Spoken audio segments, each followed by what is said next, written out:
Says recording on my end, Jim. It's being live streamed. Go. Same here. Ladies and gentlemen, howdy and aloha. We are here, you are there, and you are now rocking with the best. Welcome back to another live episode of Airey Bros Radio. Tonight we're getting back on the track and stepping into one of the most consistent, proven, and quietly dominant throws programs in the country. But before we get rolling, y'all know the drill. Hammer that like button. Make sure you are subscribed on YouTube. Drop a comment. Every view, review, and share helps us grow and give back to the sports we love. Follow us on Instagram at Airey Bros Radio. Make sure you are subscribed on Spotify and Apple Podcasts. As always, this episode is fueled by Black Sheep Endurance for all your ultramarathon and nutrition coaching needs. This is a value for value show, folks. So if you're getting any value out of anything we're doing over here and you do feel so inclined, please click on that link, buy us a coffee. Jimmy and I would greatly appreciate it. And at Airey Bros Radio, we're here to shine a light on the programs, coaches, and opportunities we wish we had access to growing up. If you're an athlete, parent, or coach looking for real development, real culture, and real opportunity, you're in the right place. Tonight's guest is Paul Barrett, one of the most respected and accomplished throws coach in the NCAA track and field. Paul is entering his 27th season as throws coach and strength coach for the throwers at the University of Wyoming, where consistency, longevity, and real development aren't buzzwords, they're the standard. During his time at Wyoming, Paul has coached 2 NCAA champions, 22 All-Americans, 36 conference champions, and 127 all-conference finishers. This past season, he was named the USTFCCA Mountain Region Men's Assistant Coach of the Year after guiding Daniel Reynolds to an NCAA weight throw national title and an NCAA meet record, which was the number 2 all-time mark in NCAA history. His coaching stops include Wyoming, Montana, Kentucky, and Weber State. And his athletes range from Olympians and world championship medalists to school record holders and national champions. And what makes this even better, Paul's lived the full pathway, JUCO Division I, Masters competition, and nearly 3 decades of coaching at the highest level. Without further ado, it is an honor and a pleasure to have you joining us this evening, Coach Paul Barrett. We do greatly appreciate your time. Welcome to the show. Thanks for having me, guys. I'm excited to be on. Yeah, it's an honor and a pleasure to chat with you. As we were saying offline, this is a milestone for the Airey Bros. You are our first throws coach, as 2 guys that are lightweights on the wrestling mat and distance runners on the cross country and track. It's an honor to chat with you and pick your brain a little bit. We were raised to be students of the sport. So although throws were never a thing, neither were the hurdles or high jump or pole vault, we do appreciate all the sports on the track and field and all the fans that it does bring to the sport. So we're excited to get into it and pick your brain a little bit. Sure. Before we get rolling, anything you would like to plug or promote, anywhere we can send recruits, people that want to find you, if you want them to find you, anything you got going on socials, the floor is yours. Instagram, I have a account name is YO_pokes_throws. That's kind of, I use Instagram quite a bit. So that's kind of my main area to catch me, I guess. Catch the throwers, training, competing. Cool. We'll put all that stuff in the show notes for you as well. And as I was mentioning before, Coach, we do love our through lines over here. So a lot of times one guest leads to another guest, and that is the case with you. We had Sean McLaughlin on right before Christmas time, and your name came up. He was talking about you. We were talking about the program and everything they got going on out there. We recently found out about the NWAC conference as we were doing research for the 3C2A. Yeah. We realized that there's a whole West Coast group of schools that don't compete in the NJCAA. So he recommended that we reach out to you. You'd be a great conversation. So I want to give a shout out to Coach McLaughlin and thank him and bring him to our table. So that's our through line for you. And how we like to get rolling here is we all have our origin story into the sport. Mine was started at 5 years old, and it involved the fish tank in a 5-mile race. Jimmy's is a little bit different. His involved just kind of following me around to my competitions at the wrestling tournaments and the cross-country ranks.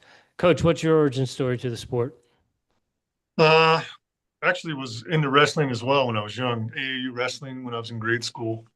Kind of led to some buddies of mine doing track. Started out as a sprinter, actually. Sprinter and long jump. I was pretty kind of a smaller guy, smaller thrower. So I started off pretty lean. Again, wrestling a lot, good conditioning. So I was a sprinter in junior high and one of my best buddies was a thrower. So after sprints, I would go over and watch him throw. And a couple of times I would help him retrieve his implements.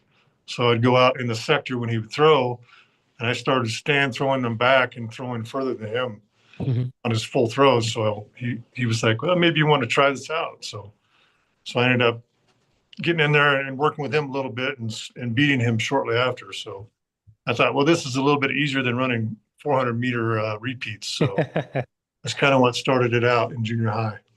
Okay. Did you guys remain friends after you beat him? Oh yeah, yeah, Yeah, we, yeah. we were close. Yeah, Coach, where did you grow up? kind of all over. I was born in Texas, Okay. lived in Texas, and then grew up in Kansas in some small towns through grade school. And then my dad was an oil field guy, so we kind of moved around with the oil field. So we went to Wyoming for a few years, early high school. I ended up going to Washington State my last 2 years of high school. And that's kind of what led me to go to Spokane Community College later, and then on to Washington State after that. Okay. Excellent. Coach, so you went to Spokane Community College, and we know they are a dynasty. Were they a dynasty when you were there? Yeah, they were very strong. I think we were my freshman year, we were 15th year in a row winning the conference title. So my 15th and 16th year in a row at the time. And our teams probably could hang with most D1 schools back then. So very, very elite across the board, distance runners, jumpers, sprinters. So it was a great team. Is it any surprise to you that they still have the same dominance? No, I mean, there was a little period after my coach retired for about probably 5, 7 years.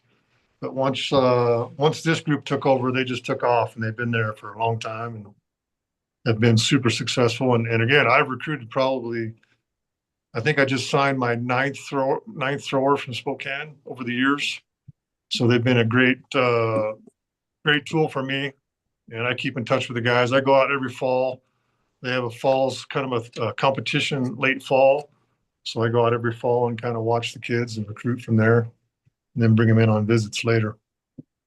So you said you just signed your ninth athlete from Spokane Community College. Being a junior college guy, when it comes to recruiting, are you paying attention to the NJCAA as well? Yes, and again, that's mainly because of my background, right? Being a JUCO athlete, as you guys know, we get kind of overlooked a lot. So I had several teammates of mine at Spokane that we went on to Washington State, and I think three of the five were all Americans. So since I got into D1 coaching, I always look back in that region for the JUCO, the NWAC conference, and because a lot of kids are overlooked because they don't compete at the national junior college meet. So they're really overlooked in that area up there. So I use it a lot and have over the years. Yeah, I'd imagine there's some hidden gems up there. Like I said, we just discovered the NWAC this fall when we were doing research, and I was like, "Whoa, Lane! I don't ever see Lane in the results. What's going on?" And then down a rabbit hole I went. So you talk about junior college gets getting overlooked, not getting the shine, but even more so 3C2A maybe, and the NWAC even a little bit more so because they don't even go to the Yeah, the competitions with the NJCA. So for there's sure. probably a lot of hidden gems, and with the landscape in the NCAA now, it's kind of like the Wild West in terms of transfer portal and Yes. roster caps and all these sorts of things where maybe more and more, we might see some more athletes going the junior college route. And also, if that goes through, maybe where that eligibility doesn't even count at some point, You know, there might even be another pathway. And we're, as two junior college athletes, we're kind of hoping it does, because then they might see a 50-year-old cross country runner in the fall, because I got 1 year of eligibility left. that's what I was thinking. I got 2 more years, so it'd be Yeah. great. Right? No, Do I you? like the JUCO guys just because not only are they overlooked a lot, but a lot of times they work harder than a lot of the kids I've had that are more elite out of high school. They seem to appreciate things a little bit more because they weren't recruited heavily. So they tend to kind of work. They seem to work a little bit harder to try to get that edge to try to get recruited D1, right? So my experience over the years is they've been the hardest workers I've had and more appreciative of all the kids. So it's a great avenue, I think, personally. Coach, do you have a favorite as an athlete? Did you have a favorite event? Yeah, probably hammer throw. I just kind of picked up on Yeah. that early on. I was kind of undersized, not real tall, more of a speed guy. So once I got to Spokane, they we were just starting the hammer back then in JUCOs in the NWAC. So luckily, I kind of picked up on it, and it worked well for me. But I've thrown all of them at some point. High school, I did javelin and discus shot put. So I've done all of them at some point. But hammer was probably my favorite event, I guess. Is that your favorite event to coach as well? Yeah, just again, I think I see things a little bit clearer and had more success in that area. And I've kind of recruited a little bit harder in that area. And actually, there's actually quite a bit of hammer throw and even high school up in the Northwest in Okay. Washington State. And I know a lot of high school coaches up there. So I've kind of used that area heavily over the last 20 years to recruit hammer, especially. So we've just kind of been fortunate that we've got a little thing going with coaches and they trust me and we've had success. So it's kind of been a nice little route to use last several years. Okay. And I was going to ask because, we're from New Jersey and the hammer throw isn't a thing. And I was going to assume that most states at the high school level don't have a hammer throw at the state level competition. So I was curious, what are you looking for potentially in an athlete that hasn't thrown the hammer throw in high school that lets you know that that person might potentially be, a good hammer thrower, a good weight thrower? Kind of tricky to tell because it's such a different event, but you just look for athleticism overall, speed and hammer. If you're a little bit longer, a little taller, it tends to help a little bit more with radius. So the more radius there is, the more distance is picked up. So tend to look for taller, longer, but also just very athletic who can do multiple events, shot put, discus, javelin. So it's kind of a tricky area, but a lot of kids are doing it more and more in high school, kind of on the side or in the summer. Hmm. Clubs, they'll have clubs like Rhode Island has a big hammer area up in there. They have a lot of competitions outside of the high school system. Okay. Coach, I want to get more into some of the finer details so you can educate the Airey bros on throws, but I don't want to overlook what got you into coaching. It just kind of came naturally. I knew I wanted to do something, athletic field somewhat, coach, PE teacher, something like that. So when I was in JUCO, I actually just ended up helping some of the younger guys since we didn't have a throwing coach or a strength coach. So I kind of took a couple young guys under my wing at JUCOs and even at Washington State and kind of helped them out. And I just enjoyed that. It just kind of came natural. So pretty early on in college, I kind of knew that's kind of the area I was some form of coaching. When I went to Washington State, I kind of initially was thinking strength and conditioning coach primarily, or open up in a gym or something like that. So it was just kind of a natural thing for me. I love the sport. I love strength and conditioning as well, powerlifting, weightlifting. So it's just something that just came naturally to me. So you mentioned the strength and conditioning, the powerlifting. How much does that translate when you see someone's numbers in the gym to on the field? It's pretty huge. It's big. It's pretty much a dual sport in the throws. There's a certain level of power that you have to have to be able to produce enough energy to throw far. So once in a great while, you'll get a super freak who's just genetically super fast, very wiry, that is not, really strong, but it's fairly rare. So it plays a huge role. That's kind of why I was lucky in that I had both areas covered, going into college coaching. So it'd be hard for me to give up the strength training part of it because to me, it plays a huge role in balancing the throwing and putting those together.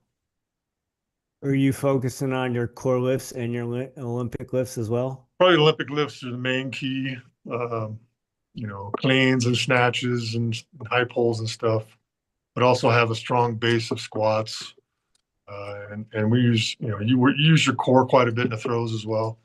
So a lot of front squats, you work your core quite a bit. But Olympic lifts are probably the key area for me. How much teaching in the Olympic lifts do you have to do once the kids get under your wing?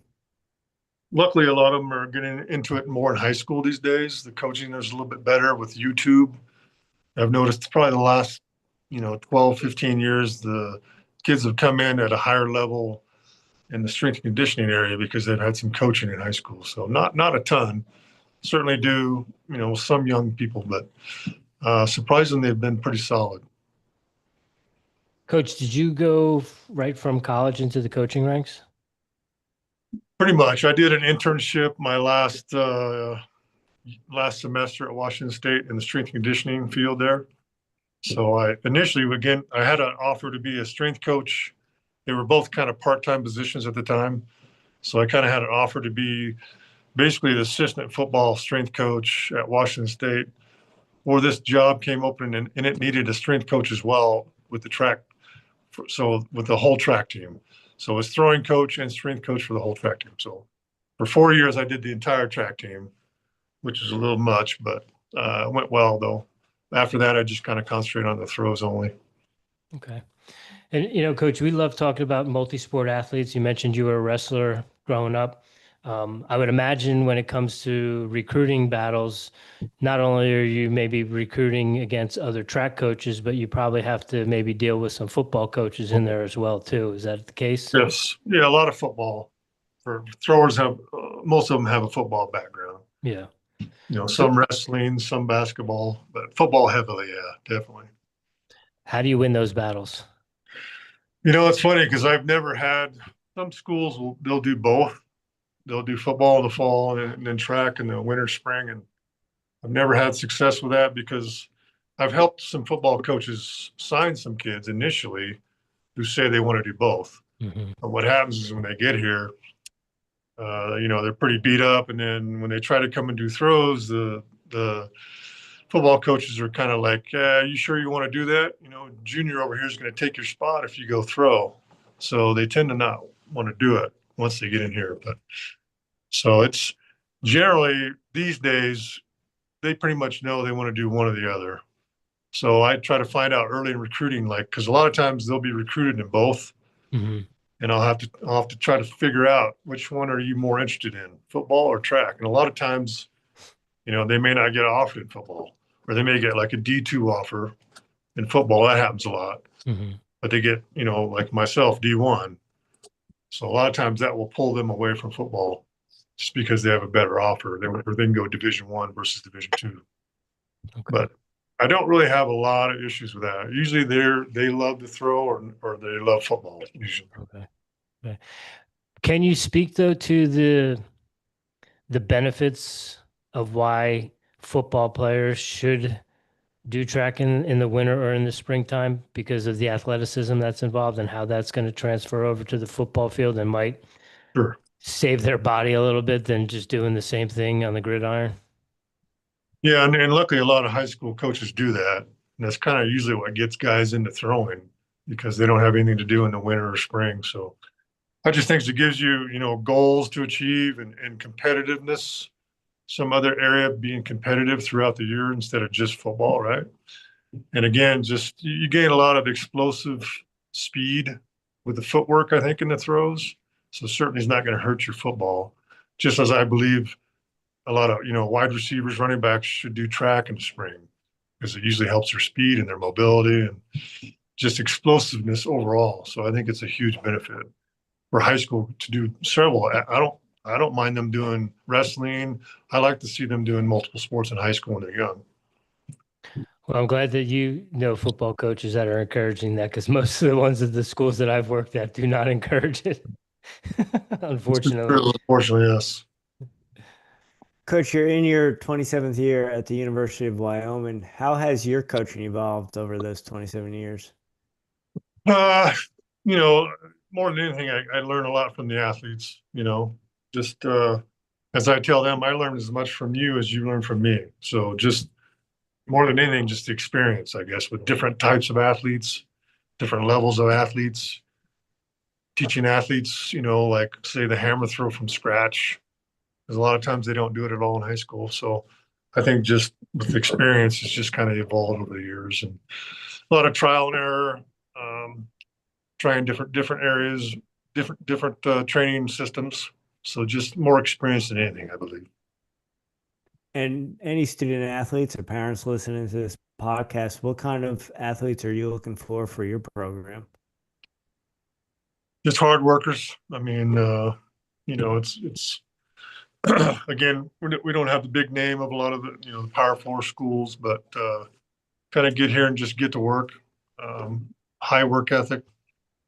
We academics is a big area as well. We make sure that they're able to come in and do well academically as well in the D1 programs. Coach, I would imagine, conference is an important event. You're looking for guys and gals that can do all four events.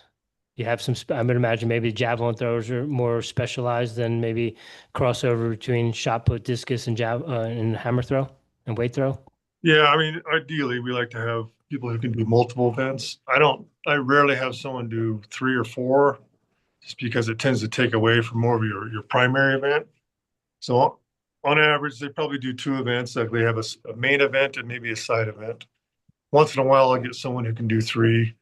Javelin is pretty unique. It's pretty tough for them to do multiple events usually.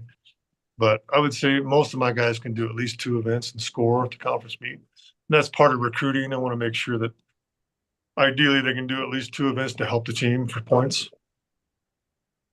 And from a recruiting perspective, you mentioned the Pacific Northwest connections. You mentioned hammer throw is a bigger deal in Rhode Island.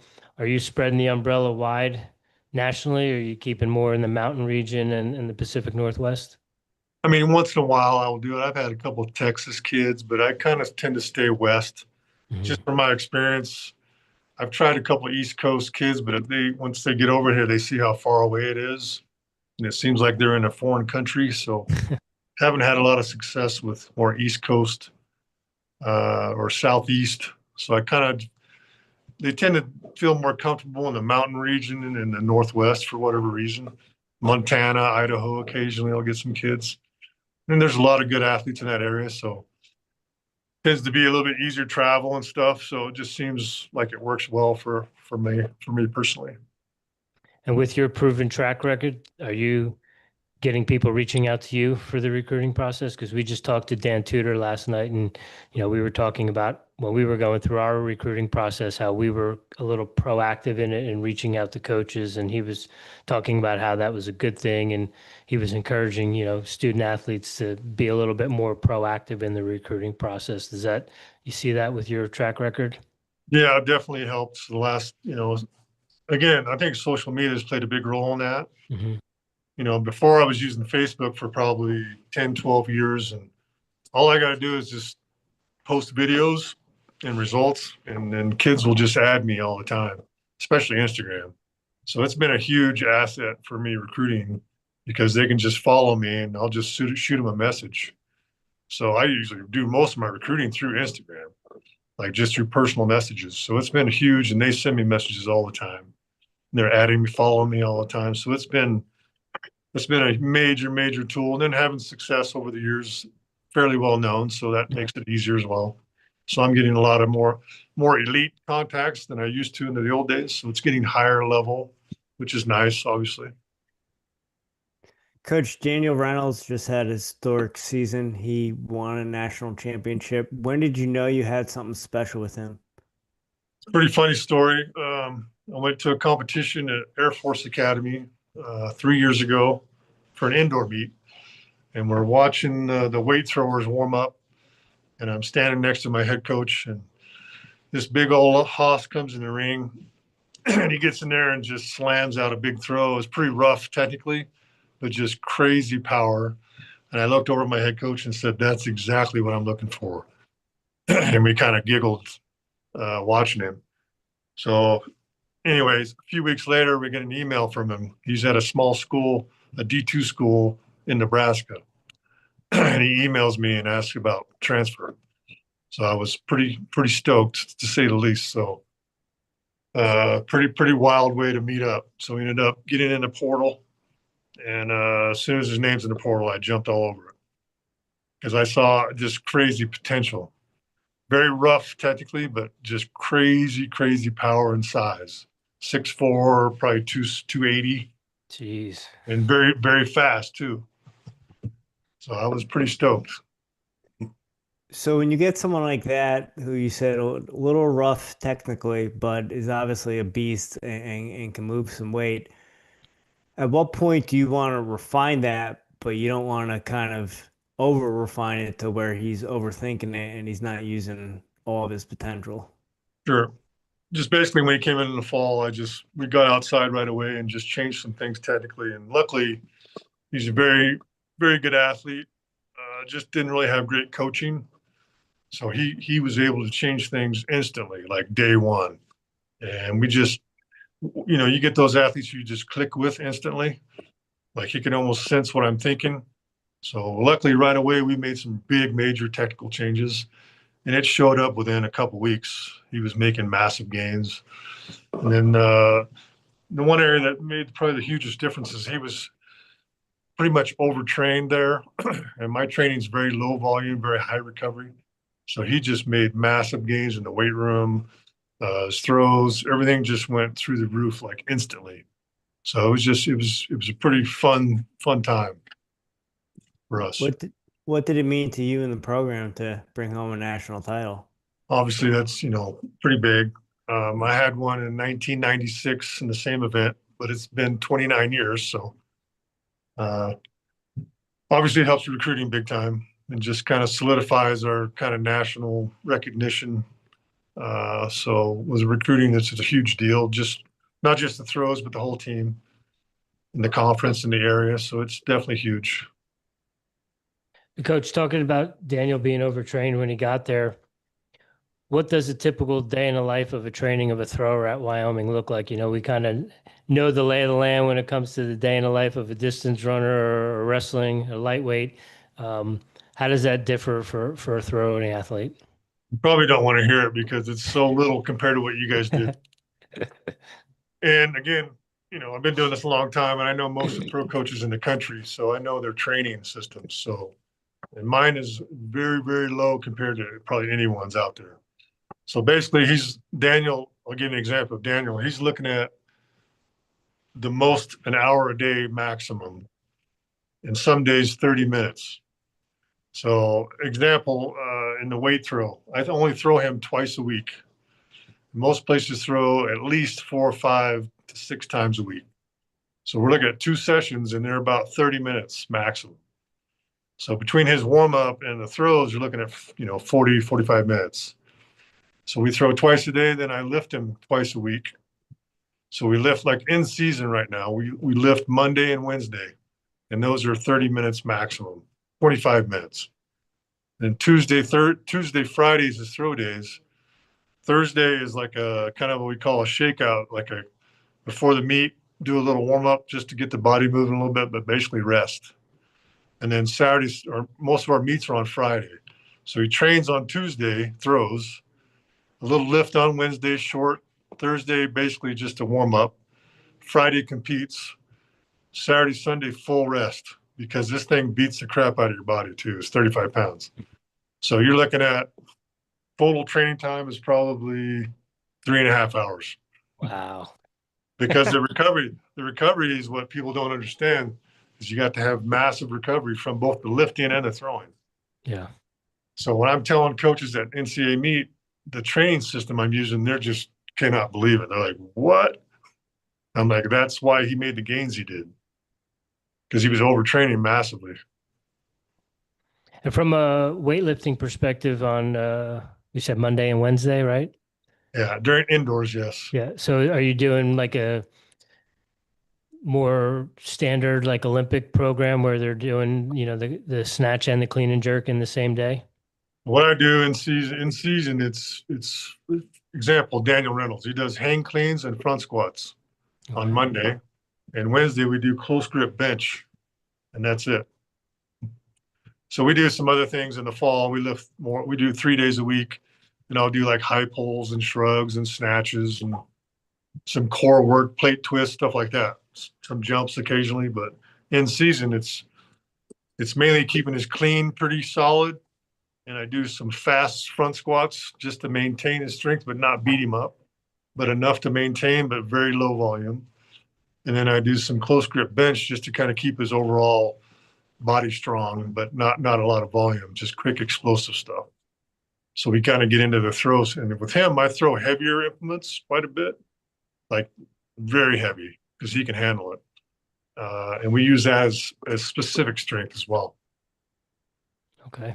Are you doing like sets of 5, triple, singles, dynamic efforts with the front squats, those sorts of things? Yeah, we keep everything like between 5 and 1 rep in Okay. season. Preseason we'll do 12, 10s, 8s, Mhm. keeping reps pretty low, 3s and 5s mainly in season.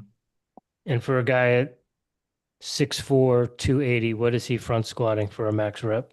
He's actually not a great squatter, which is kind of funny because we make fun of him. He's got skinny legs, but he's a pulling machine. He can hang clean 425 though. So his cleans are off the charts, but he can't. He just genetically is not built. His legs has no quads. Mhm. What I've told some of my coaching buddies is he's got great speed too. I actually think it helps him to stay leaner in his legs because his foot speed is crazy. Mhm. So he's got a very strong back and upper body for his pulls, and he has enough leg strength to be able to hold the counter. But the pulls are his main attribute to his throw. But I actually think the lighter body weight in the legs helps his speed because he's got crazy speed for his size. So he's got a combination of crazy speed and crazy power as well. It's pretty unique. Very unique. So, Coach, how's the season been going so far? We're, coming off a Christmas break. Have you guys had some meets now back at school? We had one in December right before break, and went pretty good. Got a couple of young guys. Got a guy who's actually threw 218 in the hammer as a freshman last year, which was the number 8 all-time U.S. junior in the hammer. So pretty big throw. And so he's my next guy coming up. Got a couple other younger guys behind him that are solid. I got a shot putter who's a 63 footer. He's got a shot to get to NCAAs and maybe throw 65. We're hoping this year. A couple young gals, pretty solid, 50-foot range shot put, solid hammer. So it's looking pretty good. And when is a conference championship? Indoors is the end of February, like 1st of March. And then the national meet is the mid-March. Mhm. Then we get a couple weeks break before outdoors starts. And from a distance runner's perspective, we go 3 seasons, we go cross indoor, outdoor, so you can't tee it up all 3 seasons, and most likely stay healthy. Do you have more emphasis on the outdoor season, or is it because there's 2 seasons and, weight versus hammer throw that you can kind of go after both seasons? Yeah, we get enough break in the middle there. We get about 3 or 4 weeks, especially if you're not a national guy. Like Daniel, I just gave a longer break outdoors after he won NCAAs, so we just took it easy for a longer period. But there's usually enough time in between there to kind of recover and kind of switch gears a little bit. Coach, I want to go back to your training system.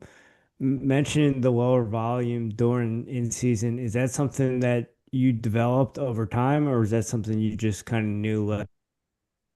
It's developed over time. I kind of used myself and some teammates as experience from getting hurt a lot in college and banged up all the time, burnout. So when I got to college, when I got to the collegiate coaching, I just started experimenting with less. And it seemed like the less I did and the more recovery, the better they did.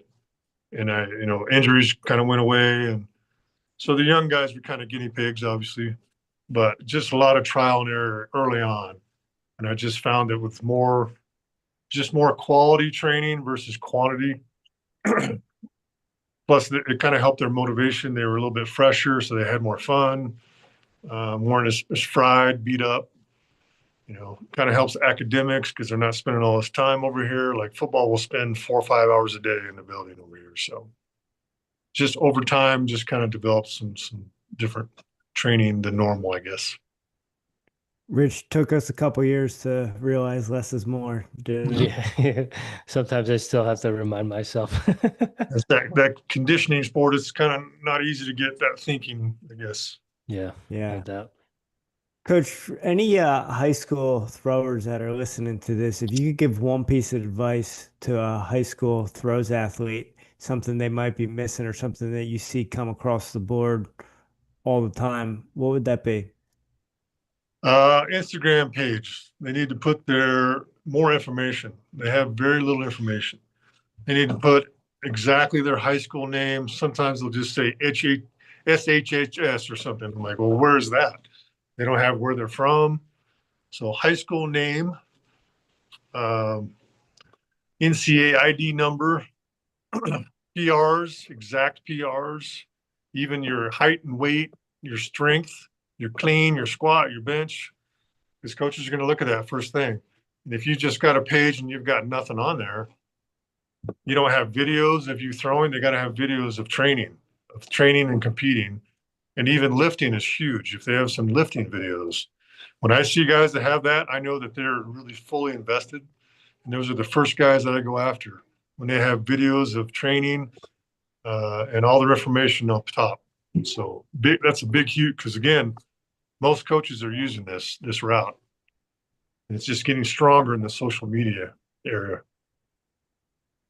Coach, on the flip side of that, you mentioned, you when you're at Spokane, you didn't even have a throws coach. You were kind of leading some of the younger guys. We know sometimes in track programs with high school coaches, you might be a distance runner, or you might have a sprint background, but you don't have a teacher in the school that has a throws coach, or maybe you got a football coach who really didn't throw.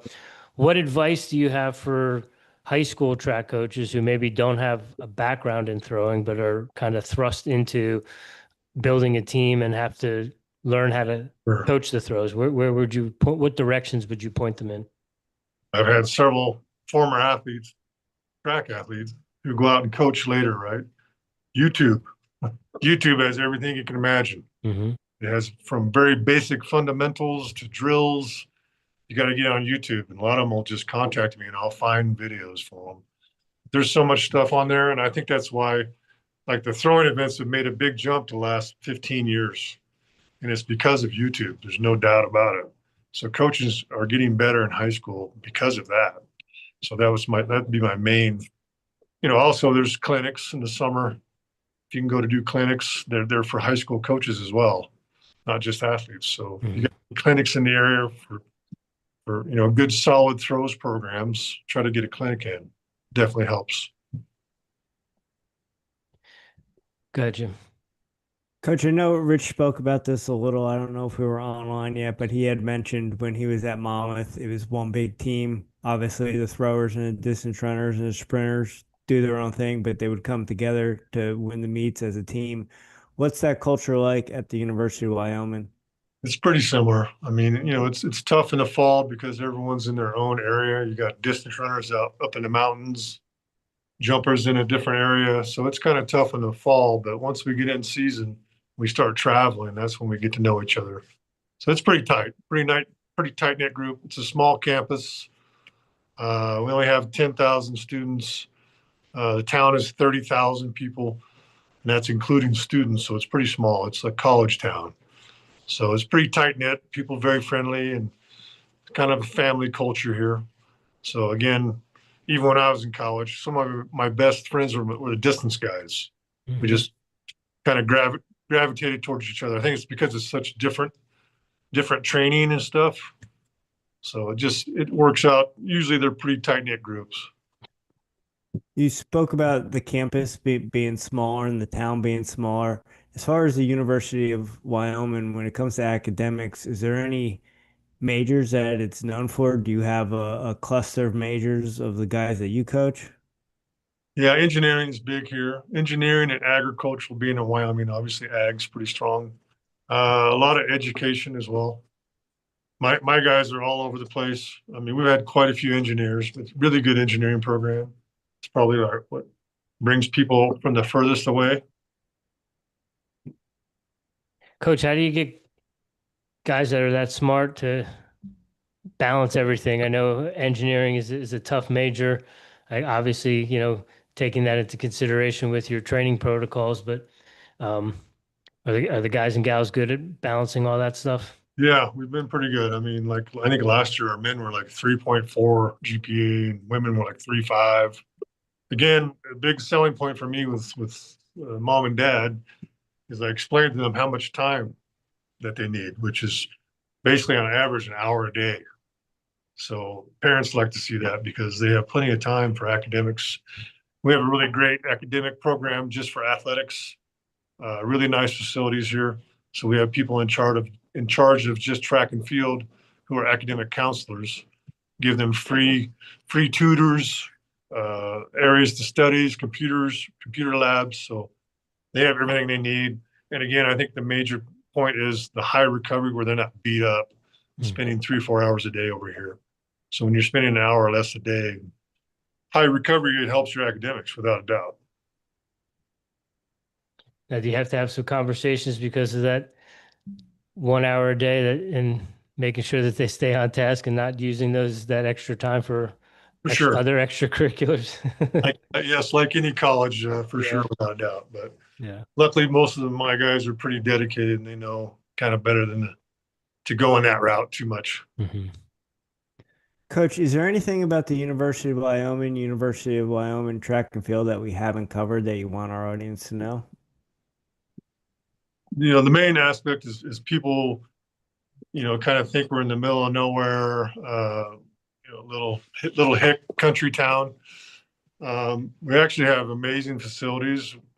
Being that we have oil and gas here and coal, we get a lot of money. We're the only state school, so we get all the money from the state legislature. So we're building new facilities every year. And our athletics facility was built a few years ago, and it is as good as anywhere in the country. You'd be blown away if you saw this thing. It's massive. We've got just our football building alone is incredible. It's the football weightlifting room is amazing. We have probably 4 different weight rooms. Um, we have a restaurant up top for just athletics. We have chefs that we've hired. They have very, very good, healthy food. Um, Again, just as good as anywhere in the country. You'd be surprised. So every time I bring a recruit in now, they're just blown away because they just can't believe that we have that here.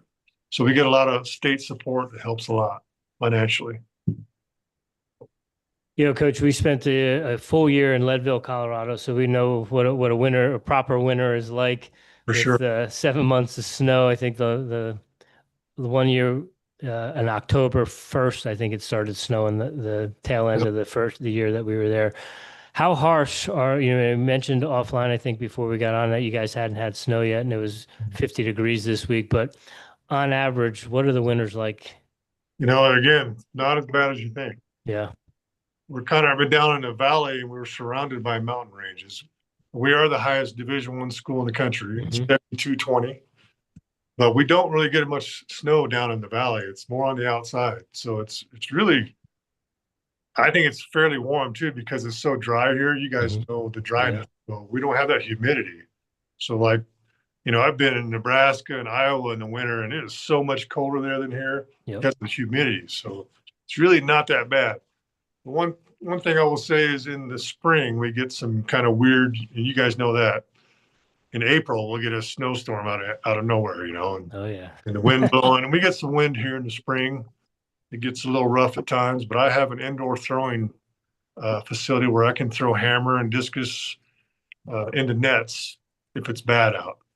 But it's really the only I'd say what people don't like about Wyoming winters is it's a little longer than most people, Yeah. right?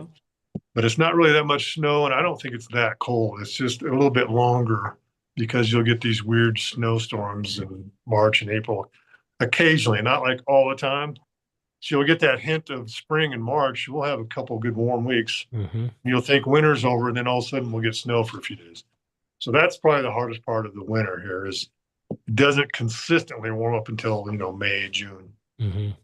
Yeah, we call that mud season out in Colorado. We spent an additional Jimmy, 5 years in Denver, and it wouldn't be uncommon in March or April to go out one day in shorts and t-shirt, and then you go to do the same thing the next day, and you're stepping out into a foot of snow in the morning. Yes, a little frustrating with that, but Yeah. I've been out in late December in a t-shirt and shorts. Hmm. It's 30 degrees and sunny and no wind. It's like you can train in 30 degrees, no problem. Yeah. Well, Coach, talking about the mountains and that altitude always gets me and Rich wanting to go back out. So thank you for that. You ready for the Final Four, Rich? I got one more question for All Coach. right. Coach, you did mention, like we talked about wrestling in middle school. Mhm. Do you go out and support Coach Branch and the wrestling team when you Oh get a yeah, chance? yeah, for sure. Yeah, they're a lot of fun to watch. Yeah. Yeah, Coach Branch, you might know he was the NCAA champion at Yep. Oklahoma State. Yeah. So it was, Freshman year, I think he had a losing record going into the NCAA championships, or maybe 500 his freshman year, and ended up winning. And then I think he won it again his senior year. yeah, Yeah. yeah, for sure. They're awesome. They're awesome to watch. Pretty cool. I guess I would imagine that altitude takes its toll on the For visiting sure. team for sure. Yeah. Yeah, we just had Penn State out, but they kind of throttled us, Mm. unfortunately. Yeah, they tend to do that to people. Yeah, Everyone. yes. Pretty amazing this year. Yeah. Yes, sir. So, Coach, first Final Four question I got for you. Are you a coffee drinker? Yeah, How do you brew your coffee and how do you take it? just black.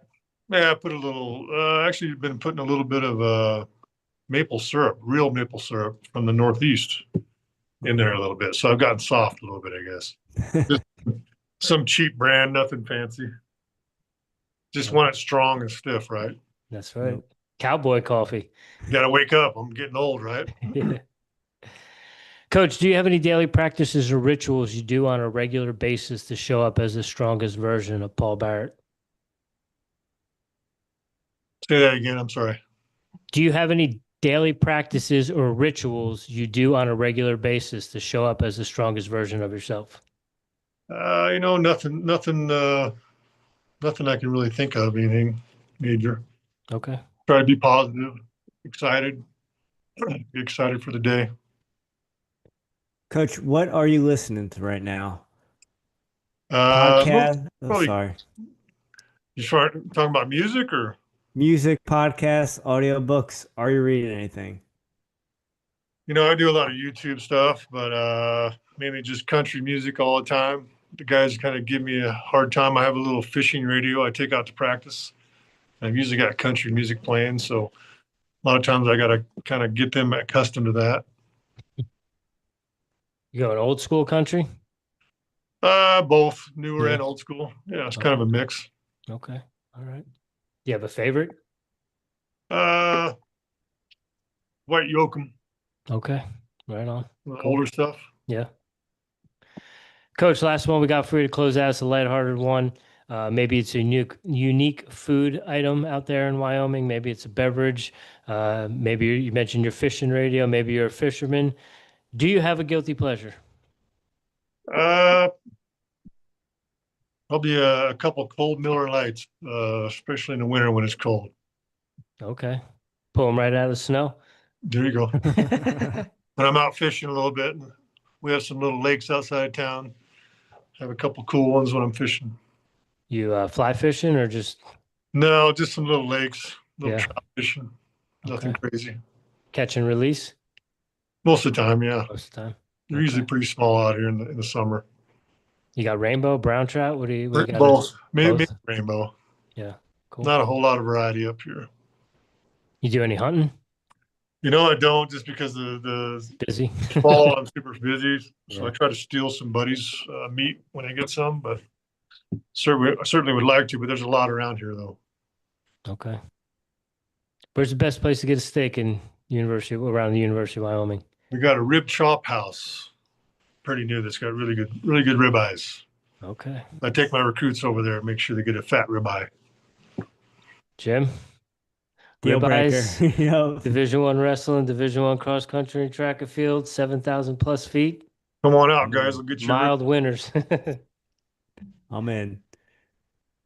Coach, thank you so much for your time. Thank you for educating the Airey Bros and bearing with us as we ask you some basic weight questions. Thank you for sharing your knowledge with our audience. It was a pleasure. No problem. I appreciate you guys having me. Coach, great to meet you. Great to chat with you. Love chopping it up. Love learning about what you got going on. Best of luck the rest of the indoor season, and we'll be rooting for you, and we'll be following along in outdoor season as well too. Awesome. Thanks, guys. Love what you guys do. Thank you, sir. We appreciate that. All right, ladies and gentlemen, that is Coach Paul Barrett from the University of Wyoming. Make sure you check out those links in the show notes. Give the throwers a little bit of love. Let them know that the Airey Bros sent you. That is it for us this week. We will be back next week. We have on Monday, Nathan Shearer is going to be joining us from Washington and Lee with the wrestling program. And then on Thursday, James Overheiser from Mercyhurst is going to be talking to us about wrestling as well. So we're getting back on the mats next week. We're lacing up the boots, stepping into the squared circle. Have a great weekend. Enjoy your